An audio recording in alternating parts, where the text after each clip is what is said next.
You're listening to Content Logistics, a podcast for B2B marketers looking to build a content engine that drives revenue. In each episode, Camille Trent interviews the marketers behind the best content marketing flywheels and uncovers the tactical aspects of content production, from first draft to first customer.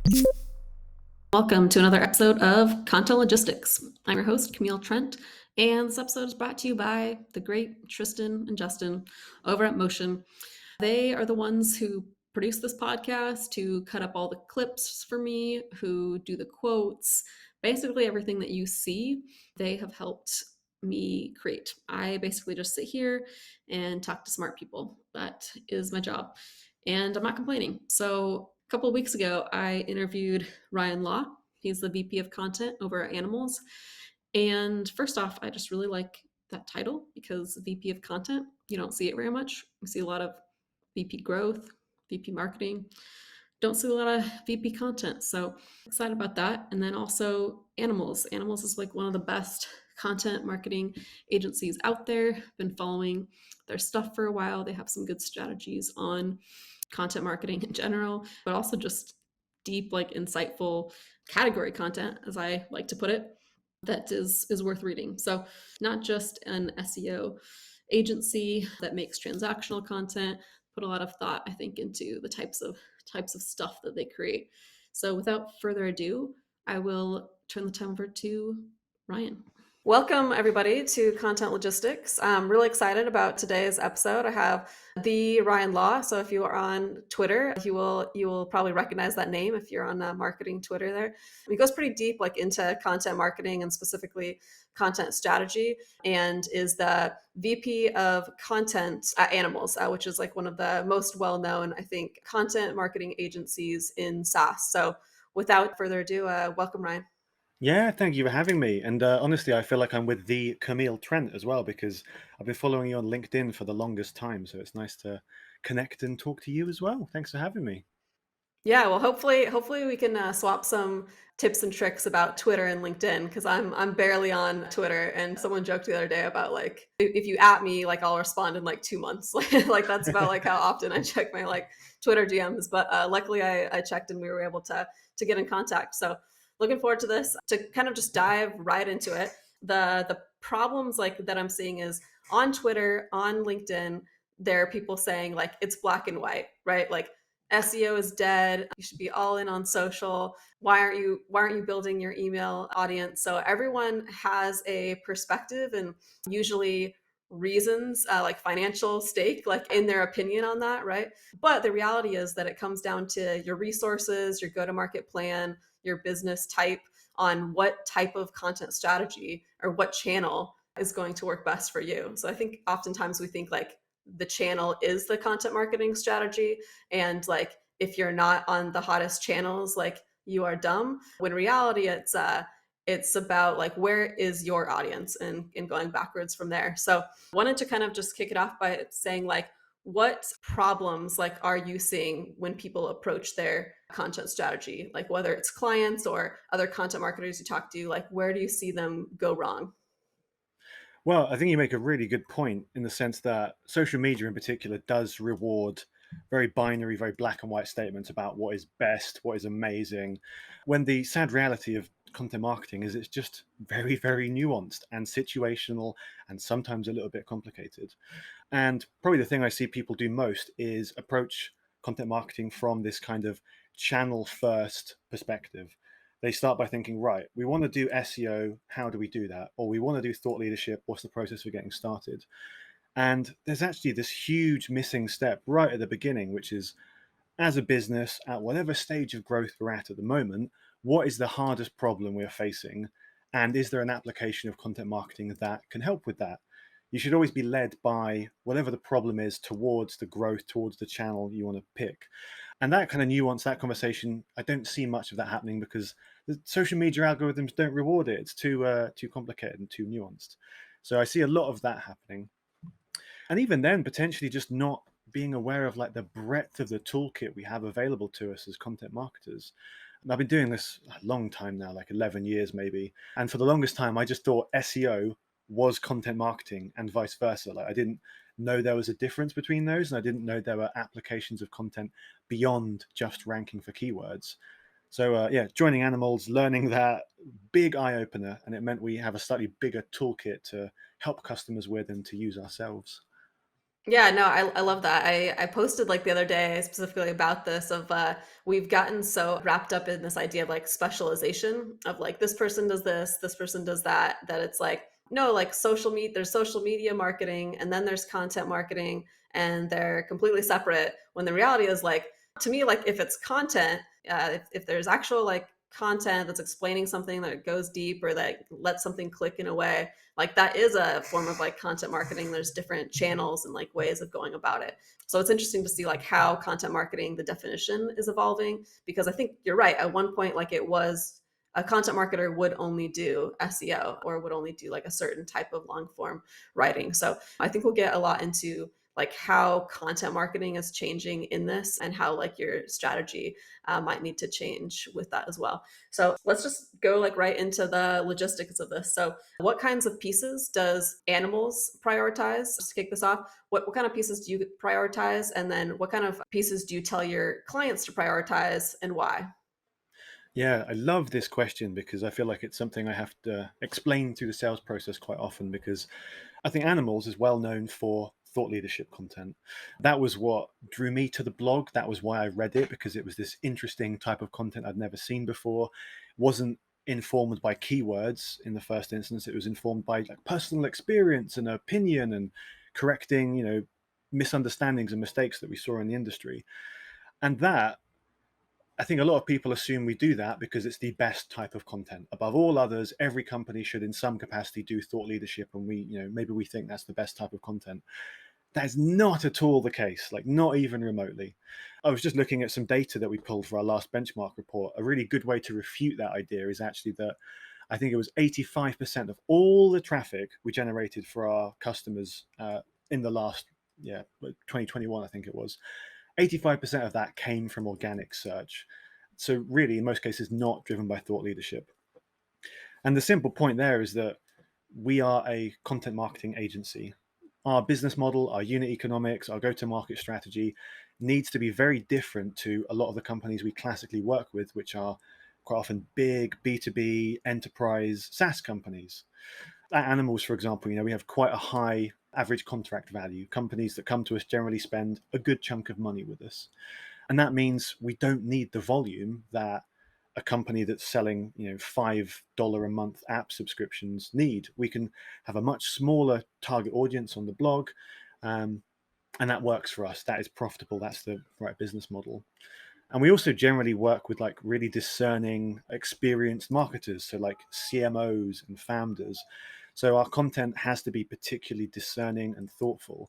So the trade-off we're making is that we're sacrificing lots of volume and having far fewer people come to our blog than probably most content marketing agencies experience, in service of basically a better engagement, trying to attract more qualified people, getting the most experienced marketers in the world to come to our blog and talk to us.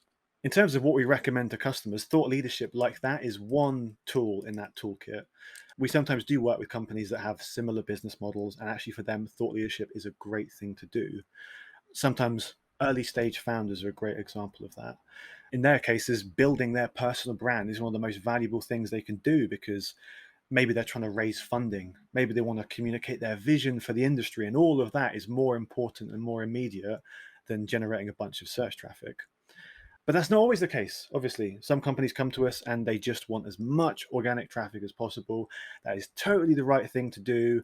Their whole business model is predicated on getting hundreds of thousands of people in at the top of the funnel, so that filters through into enough revenue to grow a business. Nice. Yeah, there's a lot of gold in there. So I almost want to like, now that we have those as benchmarks, you've been talking about consulting business, which is Animalz, and then also like a SaaS business, and kind of like the why behind, okay, you have a higher ACV, so you don't need the volume, right? But a lot of your customers, it sounds like, have more of a volume play, being probably more product-based businesses like SaaS in general, right? And so that explains like a lot of the why and like how you should think about your content strategy. But I want to break down like even deeper into that why. So let's like almost like build this from scratch, right? So let's say it's a software company, because I think that's going to be like the most common use case for people. So you're a software company. What are the next questions that you're asking me, maybe as a client, about my business model to determine where you're going to start with content? Probably two factors I think are the most immediate and most important. So one of them is average contract value. How much on average are people spending with you? Because obviously the point of a business is that you serve a market, you build something great, but you also get enough revenue from doing that to hire people and have a company and create something that didn't exist before. So that is the kind of core constraint, the core unit economics. How much on average do people spend with you? Because then you can work out how many people you need to come and buy something from you. And that's the start of that calculation. Probably the other part of that is the buying process. So how do they go about spending that money? In some cases, that can be an immediate thing. If I'm buying I have a pen in my hand. So if I was looking for a pen, I may not even need a pen. I may not have this, whole buying process. I may literally just see a pen on the internet and I will just buy it because it's low stakes enough that I don't mind doing that. At the other end of the spectrum, there are companies where maybe they'll close 5 customers a year, and those accounts they can be millions of dollars. And the total number of people that even exist in the world that are capable of buying those products is tiny. It could be like in the hundreds, for example. And the odds of them Googling about their problems and using that as a mechanism for purchase are basically non existent. So working out where your company fits within those two extreme cases, those two variables, that's a really good way of working out like where do these people hang out? How often do I have to engage with them? What kind of content do they need from me? And which distribution channels are going to be the best to do that?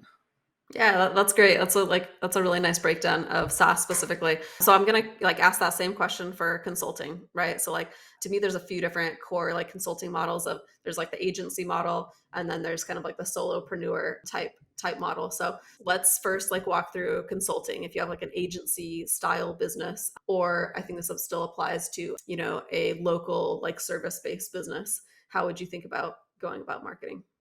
I guess agencies are kind of interesting because you can do it different ways. And I think very much the status quo of how most agencies generate a lot of their business, certainly how I thought most agencies did it, was inbound marketing. So, case in point, like the agency I co founded, I did the traffic thing. I tried to rank for as many keywords as I possibly could, get as much traffic into the site because I very much bought into the inbound ethos and I thought that was how we would grow. And I know some agencies do that and actually grow on the back of that. They get lots of people in at the top of the funnel. And then I think the key process there is having really good like lead qualification, lead scoring. Because the problem we had when I did this was basically drowning my sales team, in this instance, one person. I'm very sorry, Martin, with way too many like terrible leads, terrible contacts that just weren't a good fit. But if you've got a good process in place to like automate that and filter that down to the handful of people that are probably going to be a good use case, then I could see that working. But when you look at all the agency blogs, they all do that. They all try and rank for all the content marketing keywords, all the SaaS growth keywords, and it all just looks samey and terrible. So I know the impetus behind the Animalz blog was always to just not write that stuff. Let other people do it, and we'll focus on the more interesting, more qualified stuff, which I talked about earlier. So I think in that case, there's this same constraints apply in the sense that there are not that many people that are probably going to buy from you. It's a relatively small market relative to consumer markets, but you can reach those small people either by going big with content and traffic and then lead qualification, or else by being very direct and I suppose more efficient with it. For solopreneurs, I'd say that the target audience is probably the same, but the difference here is how much you can actually spend on that. Because obviously, if you're an agency, you would most likely have a bigger budget, and that will unlock some different types of content that you couldn't do as a solopreneur. So I think the content efficiency angle as a solopreneur is probably the most important aspect of this. If I was doing that, I would focus solely on thought leadership, and I'd probably try and distribute it in places where I knew my target audience hung out lots. I want them to understand that I'm an expert, I know this stuff, I want to demonstrate my experience and the success I've gotten for people like them. I wouldn't bother going broad at all. I'd go as like focused and niche down as I possibly could and probably spend loads of time hanging out on like Slack groups and little Twitter threads and things like that.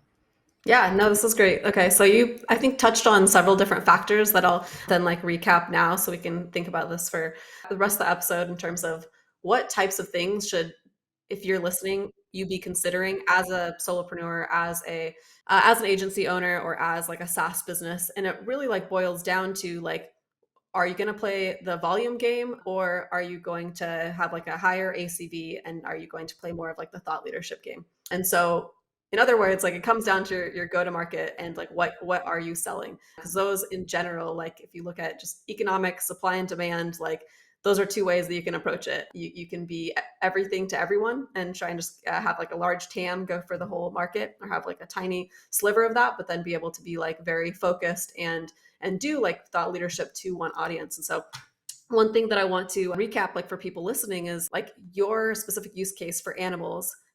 You're thinking about it in terms of like the audience, like what types of content does like my audience prefer to consume?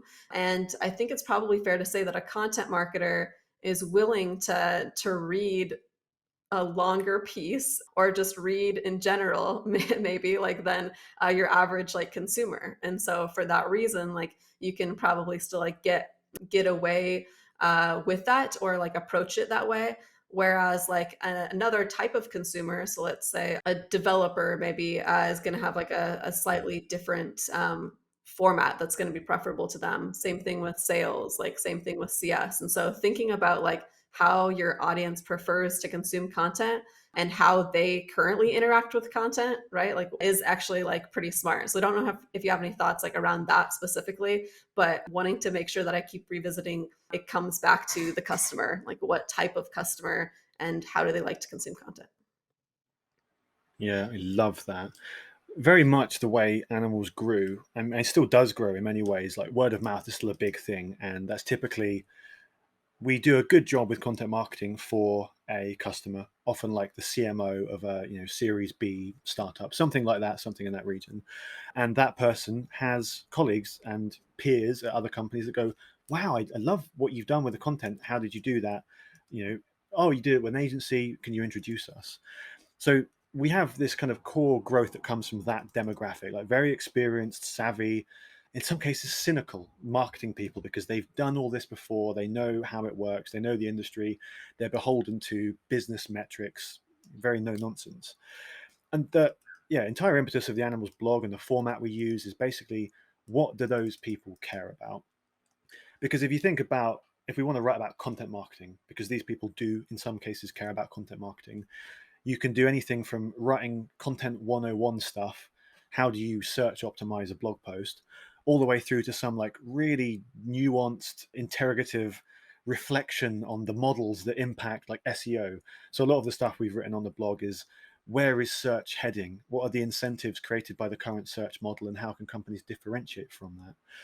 We basically just try to solve the hardest problems that these people are thinking about.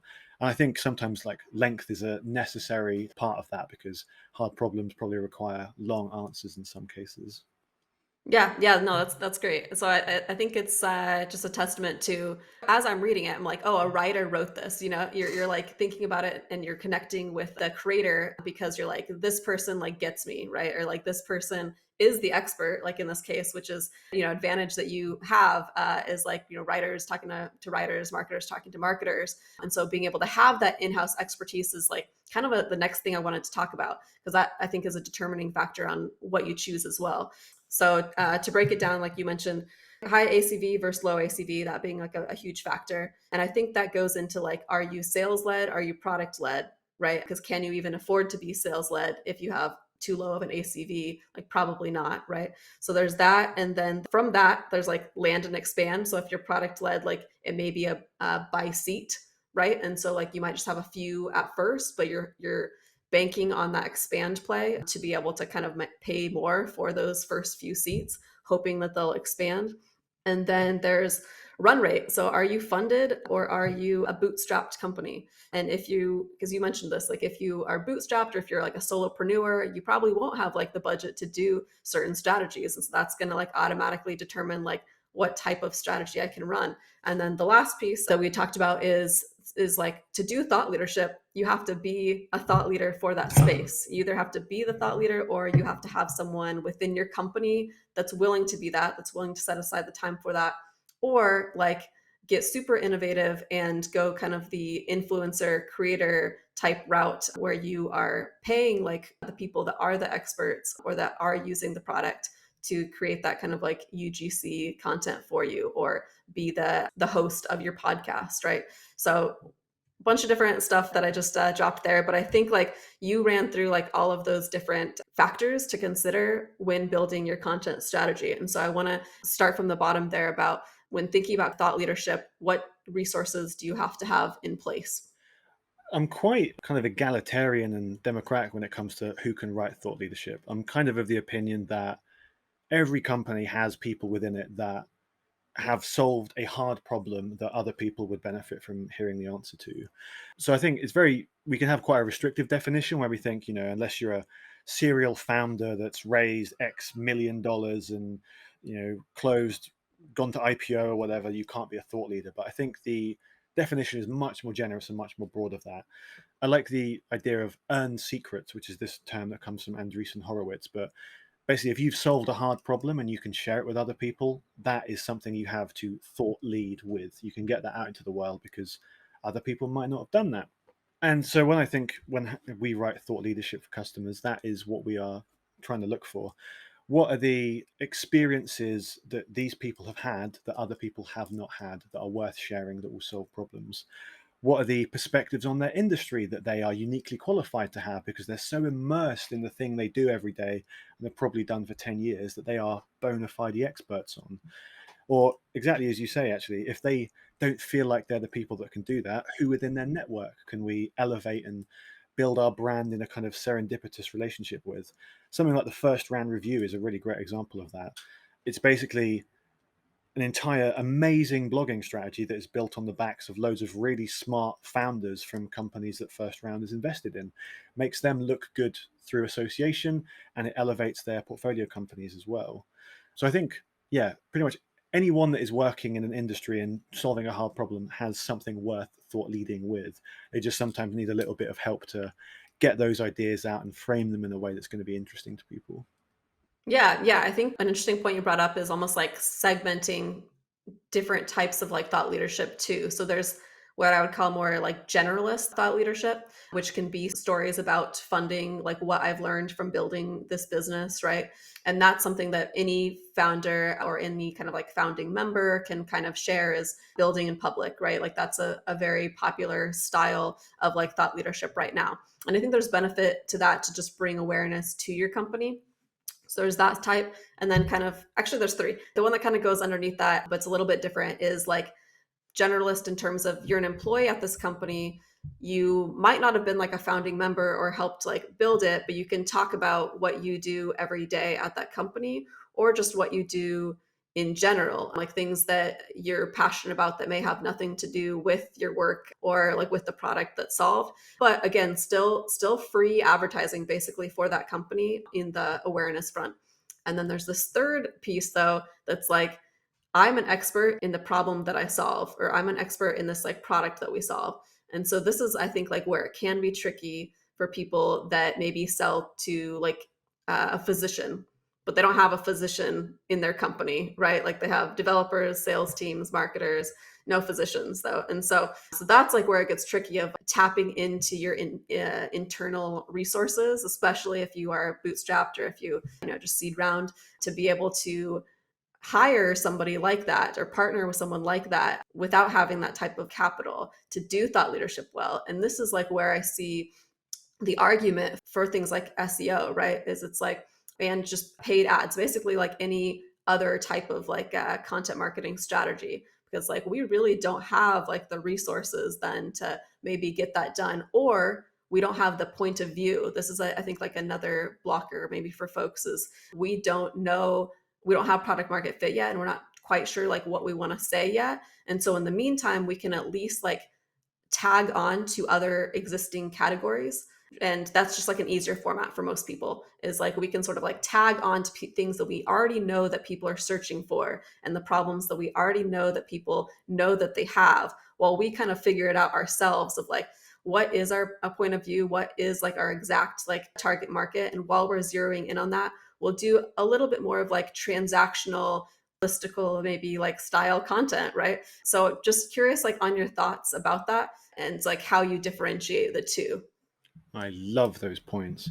Just to take those two things you said, like in order, I totally agree. Lots of people feel like having a point of view is either hard or it's risky in some cases. There's this idea that thought leadership, you have to be a jerk to do it.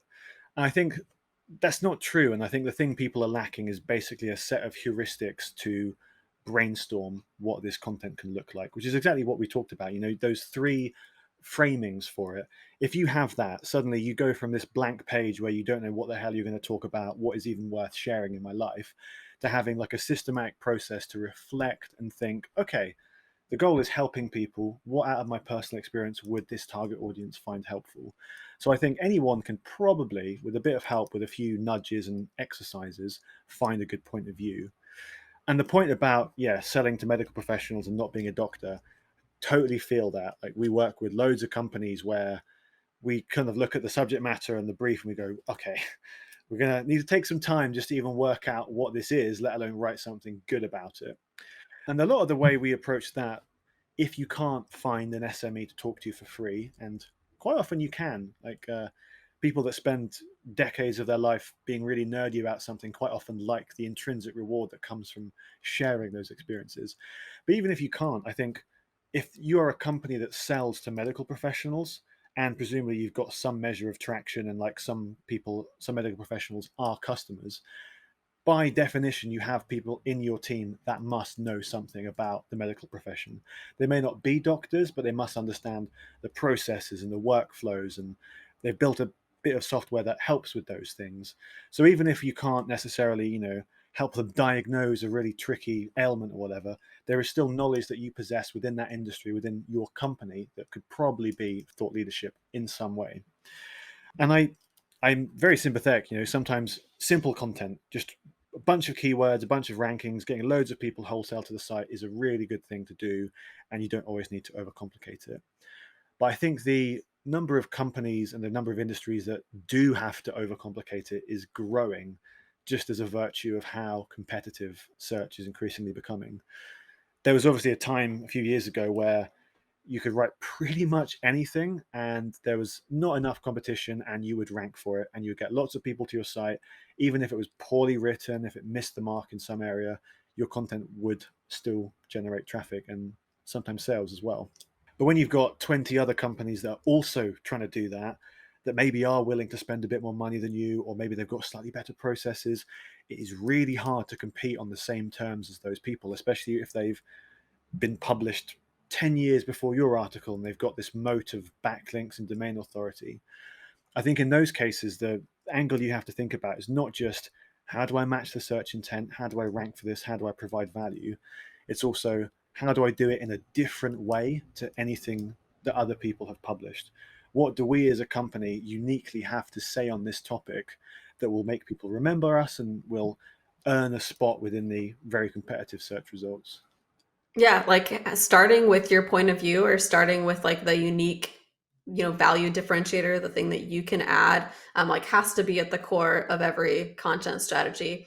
Or else like you will just look like everyone else and you will just like be competing over the scraps, like versus creating a new type of category or like a subcategory within your niche. So there's a few different ways I think to go about that. I think we've done a pretty good job of like covering how to think about thought leadership and how to think about this as like a solopreneur or a consulting type business. And so I'll switch gears a little bit here and talk more about like that SaaS model. So let's go into SaaS, like product led, like type model. So in thinking about some of the clients that you work with that kind of fit that mold, how do you approach content with them? What types of things do you bring up and make sure that they are doing in-house? And then what types of things that you adding? Yeah. I was talking to somebody at Podia recently, Benjamin, very smart man, and they recently announced a free product, and he was talking through like some of the motivations for that. And he pointed out that basically if you have a free product to offer people, the growth and the traction you're going to see from that is always going to be more than just content alone, because what's more valuable, free blog posts or a free product that does really cool stuff? And that was like a bit of an amazing framing for me. It made me think about this a bit differently, because I think the goal then is not to use content as like an acquisition mechanism in its own right. It's to support the acquisition done by your product, like the product-led growth. And I think one thing we've not covered, which is really important to talk about within that particular problem, is making users successful with that product. Because obviously we've been talking so far largely about acquisition, getting people to the point where they want to start using something. And then we kind of assume that, onboarding flows take over and they'll find value from the product, and that's all good. And I can retire from my role as content marketer because my job is done. With product-led growth, that's obviously not the case at all, because getting them into the product is the first hurdle. The next is making sure they get enough value from it and understand enough of the breadth of use cases available that they are willing to actually pay for it, which is the thing that then really matters.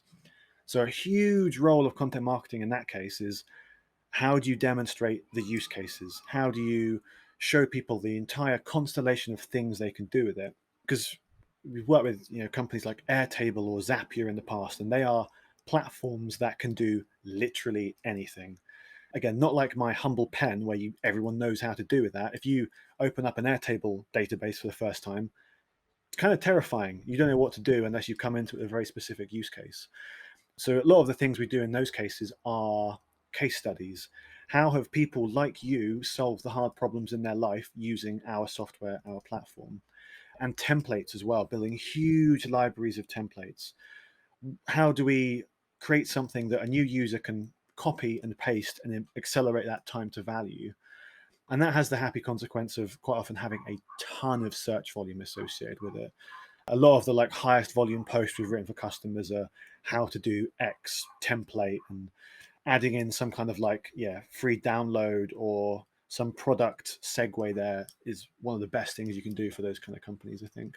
Yeah, this is great. I just added to our list of factors to consider. So do you have a broad use case, right? So if you're a product-led company, are the use cases pretty broad? And in that case, I've started thinking about this as contextual content. You need more contextual content to kind of understand how to use the product, to be able to get that value out of the product, to be able to truly be a product-led company. Right? Without the directions to use the product, there's only so much you can do in product, and so much that I'm going to put up with in terms of a guided tutorial in there. That I need to be able to come in there and use the templates that I either found through SEO, like you mentioned, or they are in the product, ideally both, right? So you have kind of this backdoor way into the product, right? And you have the context that you need to have success in it. And then it's just a matter of plug and play from there. So I think you summed it up nicely for product led, of more contextual content, more about how this product kind of fits into your life and helps your existing workflow versus it feeling like it's adding a new workflow, which is I think the biggest barrier that product-led companies run into is why do I need another product? SAS is eating the world, right? That's product-led. I think let's switch gears then again, to sales-led, and how sales-led might be a little bit different. I'm going to reference a graphic, a chart that Animalz made a while back. And for reference for folks listening, Ryan and I were looking for this chart for a while. I cannot find it. It must have been just deleted from the archives of the internet. I don't know what happened, but there's a chart that was nice that broke down some of these things of how to think about content, what channels to prioritize by go-to-market plan or motion. So I want to say for sales-led that email was up there, right? Prioritizing emails because of the need for direct one-to-one conversations, feeding the sales team. So there's a lot of gated content happening in sales-led for that reason. And then for product-led, I want to say it was SEO that was recommended first. And then that service business, it was typically thought leadership, I think was number one. So going back to sales-led, how would you think about prioritizing content for a sales-led company? Well, yeah, I imagine this was probably something Jimmy created this image, because has Jimmy's like ethos all over it, and I totally agree with all three of those. And in terms of sales led, I think we're getting more into the like classic B2B content marketing world. Like, this is how I used to think about content marketing. This was like the HubSpot approach, where you've got the classic linear funnel stages and you get loads of people in at the top. You have some kind of gating mechanism to capture their details.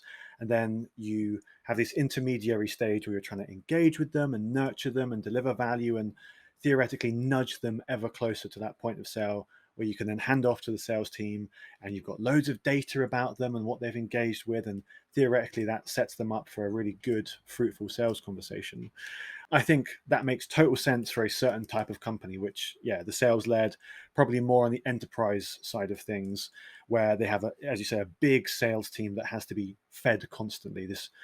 Yeah, I guess maybe the interesting thing there was that certainly if you listen to a lot of the kind of classic content marketing influencers and companies that do this, I certainly thought this was the only type of content marketing. Every half of the things I created were SEO content and then gated content, with a view to like feeding people through that funnel. And I'm probably seeing the efficacy of that, I think, wane more and more over time. Just as people become a bit more savvy about content, our expectations about what is actually worth parting with our personal information have vastly increased, because the days of me willing to give up 12 pieces of personal data in exchange for some really crappy PDF of a blog post I've already read, those days are long gone. Like, my privacy concerns are way beyond that now. And I think in most cases, unless you are like a kind of old school enterprise company that needs 20 form fields of information for your sales team to do their thing, then probably gated content is not the best way to think about content marketing these days. I think of it, there's like the game theory element here, which is my best argument against it. If you have something valuable and you want to gate it, and people have to give away something to get it, if somebody else creates something just as valuable and they give it away for free, you lose out. It's very hard for you to compete with that value proposition. So it's, as soon as one company is willing to do that, I think it kind of, the entire playing field is encouraged to do exactly the same, ungate their content, or else spend an immense amount of time on something that is really worth gating and something that can only be had from your company. Nice. You pretty much answered all of my follow-up questions for this. I was going to say, you mentioned that it's the old school marketing funnel, right? And so I was going to ask if you thought there's still merit to that, and still kind of have this question of, do you think there's ever a circumstance where gating is the right play? And how else can we think about a content motion for sales-led companies? I think in terms of when it's worth gating it, probably two reasons. When you have to. So as I say, like, some sales orgs are just set up that they're so, I mean, this is obviously your world in terms of like Dooley and Salesforce integration, that kind of thing. Some companies are so old school, they just need lots of form fields of data, and that is just how they will always exist.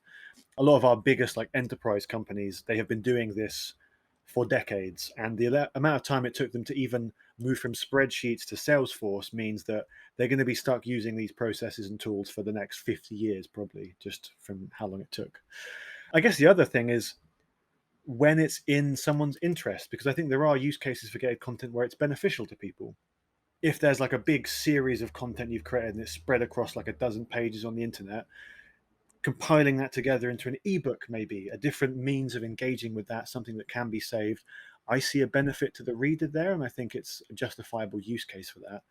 I just probably wouldn't ask for like 12 bits of data from them. I'd probably try and, if you want to do that, I think maybe the thing to do is get an email from them and then use a data enrichment platform behind the scenes to get the data that you need in a way that's not as invasive and doesn't feel like content gating. Nice. Yeah, I think that's a nice breakdown. The things that I was thinking about it, because I do go back and forth on what's the right motion, because to call out some companies that I think have done a pretty good job with this is Gong. So the classic example of they have all sorts of sales templates, and they use more of a paid social type play to promote those, but they also have, I think, premium content. They are able to include data in those pieces that's exclusive to them, that helps them justify I think that motion. So there's them. I also see this a lot in online marketing, and those online solopreneurs having courses or just gated pieces to kind of get people into their email marketing, and then email marketing ends up being like their number one like source of acquisition. And so it's like the list building. So that was going to be my follow-up question of like, how important is email now in a content marketing strategy? And how would you think about going about list building? Yeah, good question. I think email is probably the most important it's ever been, despite, the kind of industry adage that email is dying that you hear every year and have heard every year for about 10 years. From my experience for Animalz, and especially thought leadership content, I think other people's email lists are one of the biggest distribution channels we have, because fundamentally these are creators. Their product is the newsletter, the curated, thoughtful selection of links and ideas they share every week. And the way they grow their list is by having that be really, really good. So one of the things we've done with customers and ourselves is take a little research project and work out what are the 10 biggest industry newsletters, who are the like Substack influencers of this industry, and let's build relationships with them. And it doesn't have to be complicated in a lot of cases because they are so hungry for content. It's in both parties' interest to make that relationship work as long as your content is good and it's not just the same tired old SEO stuff. So we do that for Animalz. We do that for different companies. We've done that in the recruitment industry. Lots of times that works really, really well. I think as well, I really value the Animalz newsletter, and I think it's important for us to create, and it's an important content format for us because where else do you have one-on-one interaction with people through content? Reading something is obviously like a bit of a monologue and it kind of approaches that, but newsletters are a place for actual interaction. It's a way you can get in front of people in a less competitive environment. Maybe the hardest part of that is working out how you stand out from everything now that there are so many of them. And you hit on a really interesting point, which is the friction between giving stuff away for free and gating stuff and keeping it private. Because obviously, if you're a new company and you want to grow like a mailing list or a community or a startup, it's in your interest to give everything away, because every time you give something away, that is a chance for people to find you. It's a mechanism for awareness. But obviously, every time you gate something, that's useful for the community and the subscribers, but it doesn't serve that dual purpose of improving distribution. So if the Gong, for example, it's cool that they can do that with premium content, but I'd almost argue that's something that is only accessible to companies that reach a certain size, because if you've got one writer and you're trying to choose between raising awareness or creating valuable gated content for the community you have, you should probably focus on the awareness portion first and get that to like a critical mass. Yeah, that's a really good factor to throw in here is just like size of company, right? Or stage of company too. Of like, can you afford to gate content? Because like you said, with the gains theory of someone else is not going to gate it, right? Like you can find that content somewhere else. And so if you believe that all content is accessible now and you can find anything you need to know by searching on Google, then it's just harder and harder to justify gating at this point. So yeah, I think those are all great thoughts. We talked about ACV a little bit. I know you had like some more thoughts on this. So I wanted to make sure we covered off on this. How does just like ACV play into your content strategy? I think, well, we kind of largely covered it, I think, in terms of it is the like single prime factor that determines, yeah, how much you can spend, how much you should be willing to spend, how many people you need to get into the business. So yeah, regardless of which channel or which like business model you're interested in, that ACV is the very first thing I think you should look at. Yeah, I think we did cover off on this question pretty well. So I will keep going on to category, and we kind of touch on this a little bit. I think we can go a little bit deeper too of new versus like existing category. This goes back to stage of business, right, and like awareness versus unawareness.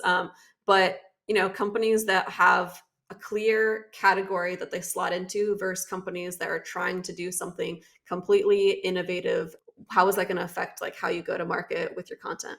I've been trying to write a blog post about this for about 2 years and I've never quite got it right. But I like the framing of you are either a 0 to 1 product, so you are creating something from scratch that's never existed before, or you are a 1 to N product. So the product already exists and the market is now being filled with other similar products. And obviously, there are two very different states of the world that you have to operate in, and content plays a different role in each. If you are in an existing category, you are kind of lucky in the sense that you have all of the hard work of your competitors to build off. So because of the marketing of other companies, people know what your category is called. There's probably a name for the thing that you do. You can write content about how you are different to those existing competitors and how you're better than them and draw direct comparison. And quite often the result of that is there is also established search volume as well. Like lots of companies do, we call them like competitor alternative pages, where some of the highest volume searches a company will have is Podia versus Teachable or whatever, those two platforms in opposition. So although you're obviously competing against other companies, you at least have access to an established way to market and verbiage and knowledge around what you do. And for those, I'd probably think SEO, probably the best channel to do, because you've got all that latent search volume, you've got all that messaging you can talk about. That's fantastic. In the case of a new category, you don't have any of that advantage. In most cases, there will not be a name for what you do. People will need to be persuaded that what you do is useful or interesting. And there won't be a bunch of search volume because you are thinking about an established problem in a way that other people have never thought about and probably have never searched around. So then I think that's when thought leadership becomes much more interesting, because you are trying to educate people about the problem in the first place. You're trying to build credibility for you as somebody in your field or your industry. And because you don't have loads of keywords to distribute that content, you probably have to index on social distribution or email distribution or partnering up with communities and doing it that way. Yeah, I think that's a great breakdown of you can either piggyback on what's already being done because there is already a category, there is already a frame of reference basically for people to think about what you do, or like you have to build that frame of reference for people. You have to like contextualize it for people and do more of that category creation work. So great breakdown. I know we're close to time here. We could keep going on this for a while, but I'll cap it at this next question of how do you know it's time to add another channel? So you figured out like the first few channels, the first like few content strategies to start thinking about. How do you know like it's time to branch out and kind of like stack that growth? The way I tend to think about prioritization of channels or strategies is through a kind of like Maslow's hierarchy of needs, but applied to content marketing. So that kind of like classic psychological triangle concept where, in order to worry about social problems in your life, you have to have food to eat and you have to have a roof over your head. And you can't worry about your friends until you have those basic requirements met. And I think that's useful for content marketing. It's very tempting to go like, hey, we want brand awareness and we want all this amazing thought leadership content. But quite often there are more basic foundational problems that have to be solved to allow you to do that, whether that's generating the growth you need to warrant that, whether it's getting the money you need to do that, or whether it's proving your ability as a content marketer to skeptical managers or company leaders. So quite often we talk to companies and we talk to them, and the first thing they have to do is just prove that content marketing is a viable strategy in their industry. Because the amount of times companies assume that it is kind of mind numbing. So quite often in that case, the thing you want to do is just as efficiently as possible, sell something with content marketing. So in that case, we'd probably do like a bit of bottom of funnel content. What is like the keyword that is closest to the problem you solve? Or is there a particular sales conversation that your sales reps are having over and over again and they're struggling to close, that we can write a bit of content to make that conversation a bit more compelling, a bit more interesting, and a bit more credible? And then beyond that, you start unlocking the higher levels of the hierarchy. So maybe you want loads of SEO traffic, but actually your domain authority is terrible. You're a brand new company. You can't rank for anything because you've got like 5 backlinks to your whole site. So instead of writing a bunch of SEO content, which is probably not going to get many backlinks, like how often do people link to a really boring what is article or a how-to post, you should probably pick that one goal and go as directly and as hard for it as you can and create content specifically just to build links. So that might be like a benchmark report, some kind of data aggregation, maybe like a really spicy contrarian opinion that you want to share and generate some discussion. So I think, generally thinking, what is the most immediate, pressing, hardest problem you have in mind? Have we solved that? If we have, let's move on to the next problem and the next type of content.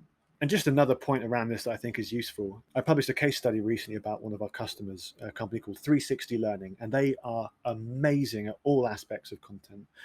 Joey, who's our point of contact, basically brought us in as the first thing that she did, and we helped her with SEO. So we built like an organic engine for their growth, and we did a good job. But the cool thing about that was that gave her content skeptical CEO the fodder, the trust to let Joey do whatever the hell she liked with content because she proved she could hit those core pipeline metrics. So as a result, she's done more interesting things like podcasts.